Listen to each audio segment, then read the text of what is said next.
Hello, everyone, and welcome. My name is Caroline Garnett McGraw with The Clearing, and we are a non 12-step dual diagnosis residential addiction treatment center.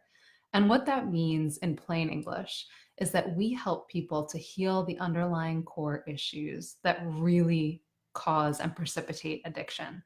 So we help people to deal with the anxiety, the trauma, the grief, the loss, and despair that really are the motivating factors for any kind of addiction, be that addiction to alcohol, drugs, overwork, busyness, whatever your addiction is, that's what we help you with. We heal the underlying core issues driving it.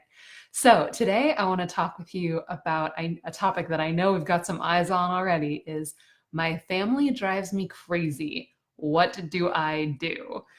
And I wanted to share this right at the beginning of the holiday season because many of us are preparing to see people that we don't normally interact with. We're preparing to see our extended family, and there can be this sense of pressure, this sense of, oh no, this is going to be so challenging. I know that so and so is going to do this crazy thing that they always do, and it always triggers me, and I'm not sure what I'm going to do. So today, I want to slow it down, take a step back, and give you a really practical tool that we teach participants in our residential program. It's one of the very first things that we teach because it's so fundamental and foundational, and it's really, really helpful. And it's also very accessible and easy for you to pick up and start using today. So this tool is called intentions. So first, what do we mean by an intention? An intention is a thought and a direction that we choose. It's not just letting our thoughts wander and go wherever they feel like going. It's something that we proactively decide to think. So we actually are setting intentions all the time, whether or not we realize it. We're directing our thoughts a certain way. So the amazing thing about intentions are they're the thoughts that we choose to reinforce and to think. They're the direction that we choose to take our mental energy. And they're very powerful because research actually now shows us that positive thoughts are 12 times more powerful than negative thoughts. So, for example, we think, oh my goodness, tens of thousands, hundreds of thousands probably of thoughts a day. But if we can take even a small percentage of those negative thoughts and turn them around and frame them as positive thoughts, given that 12 times power, we have such a capacity to change our internal experience and our external experience of the world. So you may be wondering, what does this have to do with helping me to cope with my family? Let's get real. So what this looks like is before you interact with your family, I would say even before you get out of bed in the morning, before you let your feet hit the floor, you set your own intentions. You choose the thoughts and the direction that you want your day and your life to go.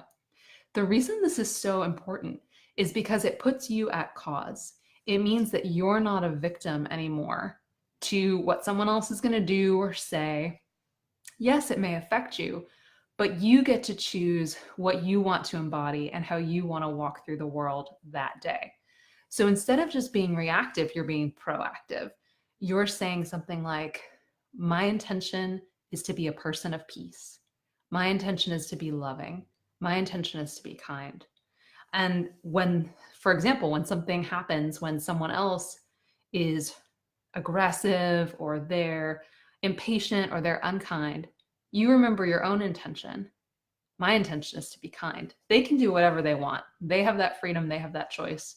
Adults get to do whatever adults want to do, but you get to choose your own behavior and you can choose to be kind.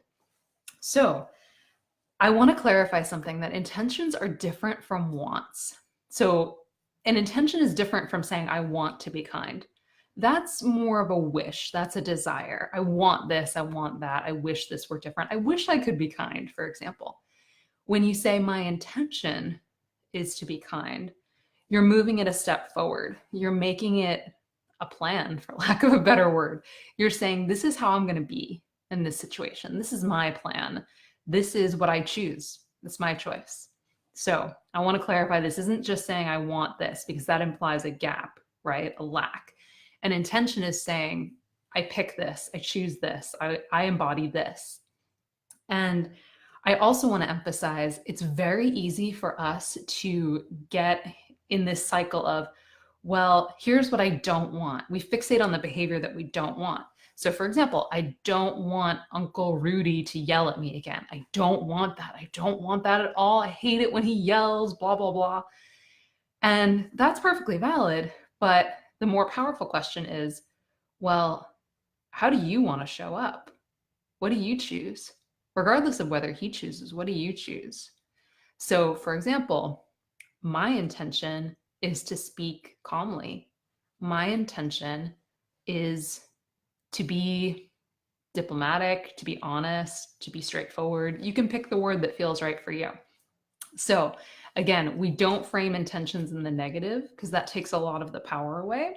We frame them in the positive. We frame them towards what we do want. So, another example of a really common negative intention that you may hear around you is, this is going to be such a hard day. This is going to be such an awful day. It's like, can you hear that? You've already said this is how it's going to be. That's your intention. And often you end up fulfilling that intention. So what if instead you said, my intention is to have a great day? Our co-founder and CEO, Joe Kelzer, always says that one. And it's always struck me as very simple, but very profound. Joe's intention every day is to have a great day.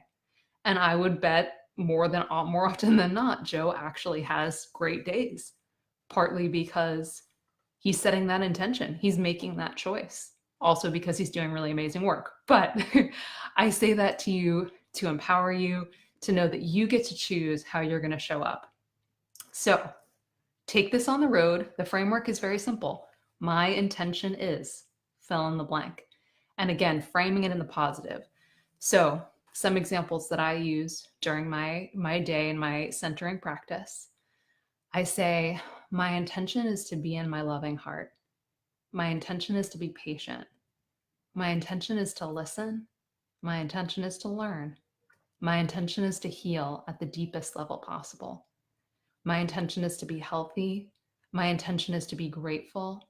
My intention is to be present. My intention is to prioritize. My intention is to be productive. My intention is to enjoy the day. My intention is to have a great day. So those are just some examples. Again, personalize them with the words that feel right to you. And know that just because this is simple doesn't mean it's not powerful.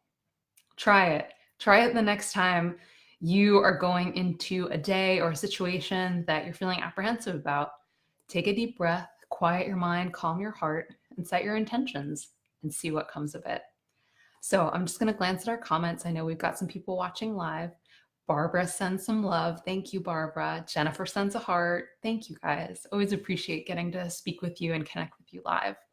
So just as we wrap, if you or someone you love is struggling with significant depression, anxiety, addiction, trauma, we are here to help.